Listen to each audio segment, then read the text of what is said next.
Right, so I have spent a good amount of time trying to figure out what the best new player build would actually be.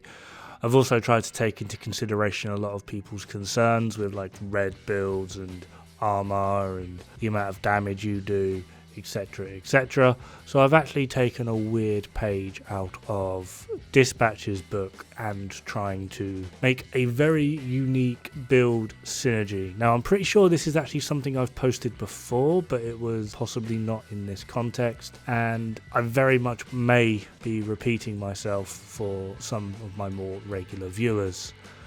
However, this is quite unique, and like I said, I'm pretty sure I've done this before because I already had these pieces just lying around, basically all maxed rolled, and it's clearly something I've either thought of before or have done before. But considering my new venture of trying to sort of appeal to the newer player and give them as much help and guidance as I can think of, as well as just, DPS is basically king for early game and PvE and just all of PvE really.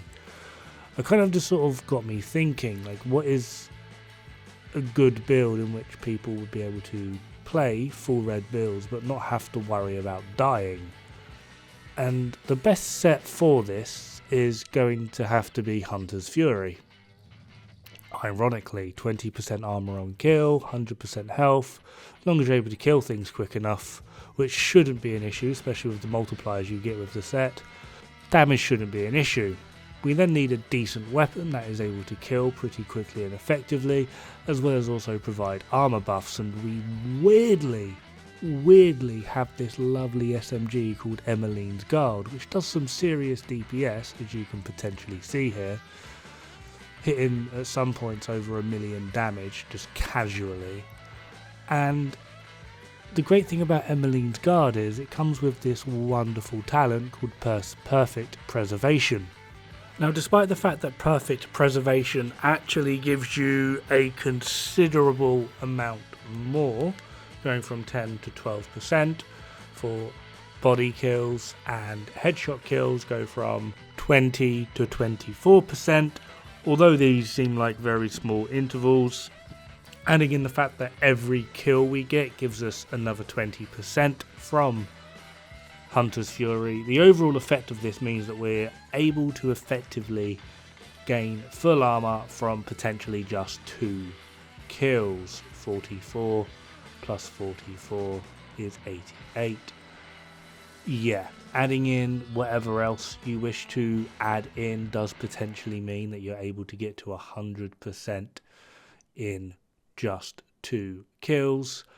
With the setup that I'm running with this, which is potentially going to be a bit more for more grinded players, not potentially new players, but you are able to get to near enough 87% armor on kill for just 1 kill, simply just because of what we're running on our backpack.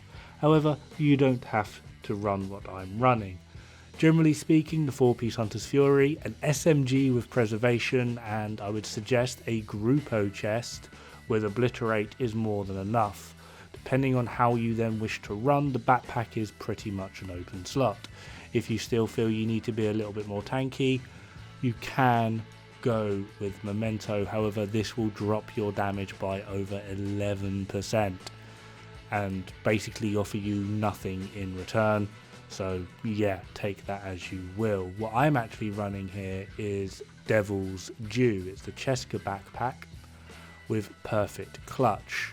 Now, if you are wanting to, you could potentially get yourself a Cheska backpack with Bloodsucker, Adrenaline Rush, something to help you stay a little bit more alive. You could also potentially run a Bellstone backpack with whatever you wanted for that 1% armor regen.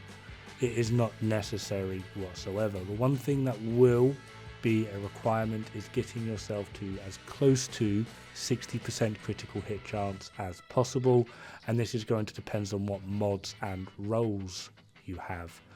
If needed, you can swap out the Grupo chest, which is what I'm running, for a Cheska chest, and then you can potentially utilize whatever backpack you want, just because you have that extra 10% critical hit chance.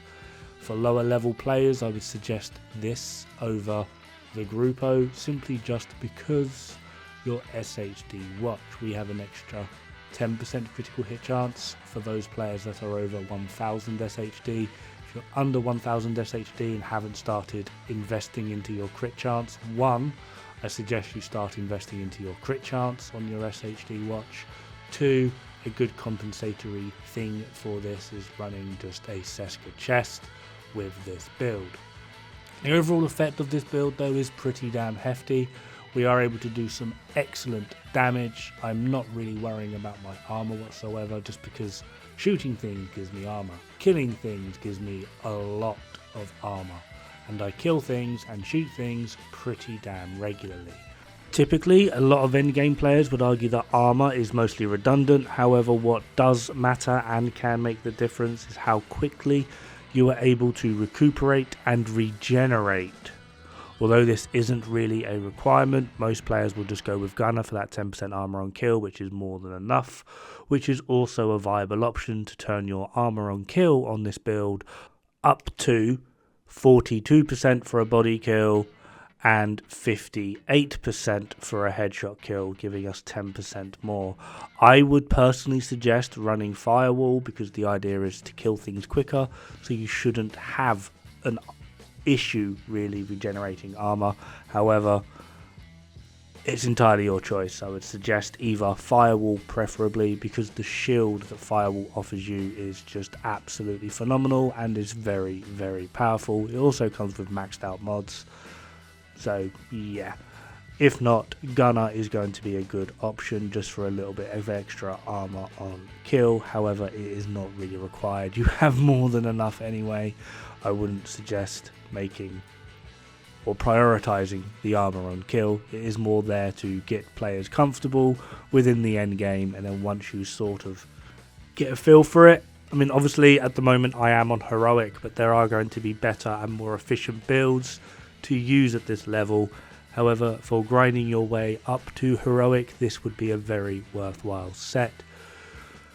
So, just to show some of the armor regen, we have no armor, we have no health. We're just going to put the target on basically 5 because we're running an SMG. There we are. That's 1 kill, and it's got to be at least 70% of our armor, adding in clutch just to give us that initial push. So if we want to do this again and push it all the way to max, we literally just need... Can't kill the target this time. Well, there's 1 kill without the headshot from perfect preservation. By the time we kill the second target, there we are, 100% of our armor has returned. We're now just going to quickly build up the buff from Hunter's Fury to get that juicy 45% amp. Hopefully we're able to maintain clutch as we go. Just to refresh, do it one more time. Damage ourselves, hopefully maintaining the full buff. And we're going to go again. There we are, pretty much all of our armor is returned before we even kill the second target. So yeah, we're able to do some hefty damage, as well as have some pretty epic regen. It's not like we struggle with damage either. This is a named elite on heroic and we're completely one-magging them. Although we are on an SMG, so you will need to bear in mind the range. This is the build I am running, as you can see. I have basically described it throughout the video. It's 4-piece Hunter's Fury, Emmeline's Guard for perfect preservation. If you don't want to use Emmeline's Guard, or you don't have one, they do seem to drop pretty regularly, but any SMG that you're able to put Detox as well as preservation on will do you pretty much just fine. I would suggest a Vector or an MP5 MPX variant, although they will do more in DPS simply just because they are higher DPS weapons. 4-piece Hunter's Fury. As you can see, I'm running a Grupo chest with Obliterate, and my backpack is Devil's Due for perfect clutch. If you don't have this, a Seska backpack, just put clutch on, or you could run, well, whatever you want. Even Memento is an option, but it will decrease the capability of this build. Only offering you a tier 2 shield, that is it, but you have more than enough survivability. Yeah, the reason that Memento will decrease this is because you're missing quite a lot on crit chance and crit damage. The main one actually being the crit chance, simply just due to the fact of you now will need to swap mods and weapon attachments around to make it back up. So now at this point we're near 40% lower in critical hit damage just by putting Memento on, which is going to hurt the overall performance of this build. The idea of this build is kill things to stay alive. Anyway, that will just about do it for this video. I hope it's going to help a lot of new players as well as maybe even non-new players out. In the meantime, have fun, good luck, and don't die. It's bad for the health.